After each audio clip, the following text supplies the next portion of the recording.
Now, India has reported its lowest COVID case numbers in more than 40 days, with around 165,000 new infections today. During the country's devastating second wave of the virus, police in Delhi have made more than 350 arrests for fraud relating to counterfeit medical supplies. Many families have fallen victim to the con men offering fake oxygen and drugs on social media. A senior police officer has told the BBC these are crimes against humanity. From Delhi, our international correspondent Orla Guerin has more details, and her report contains some distressing images.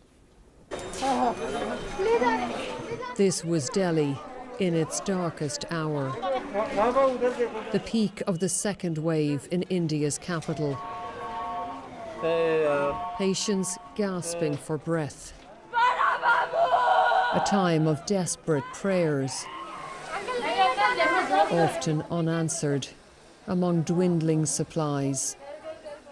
Enter the profiteers and the COVID con men. This was one scam among many. Fire extinguishers sold as oxygen cylinders on social media. She was everything to me. She was a friend to me, she was a sister to me. I'm just incomplete without her. Ayana Rathore is a lawyer by training, but she was ensnared by scammers as she tried to save her mother, Sadhana. The 50-year-old businesswoman, seen here in a family video, was fun-loving and energetic. When she came down with COVID, doctors prescribed injections of the antiviral drug remdesivir. Ayana searched in chemists and hospitals all over the city.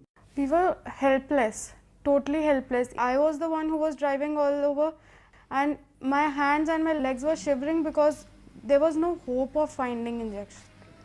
Eventually, she and her father paid 5 times the normal price for this, bought from a supplier whose number was circulating on social media. The remdesivir was fake. The real drug is on the right.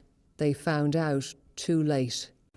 Who do you blame for your mother's death? Totally, I would say, because of the fake injection, the people who gave us the fake injection, I totally blame them. We totally blame them. So I would say the punishment for the murder should be given, the harsh punishment.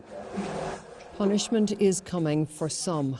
This assembly line for fake remdesivir was shut down by Delhi police. Elsewhere, they've detained one man in Sadhana's case. They've been parading suspects after making about 350 arrests in recent weeks. This cybercrime specialist in the Indian police for 30 years says he's witnessed a new low. It's very painful to see this situation. You can consider this as a crime against humanity also, mankind also. People are suffering, they are asking you to deliver something to save their life, and you are cheating them.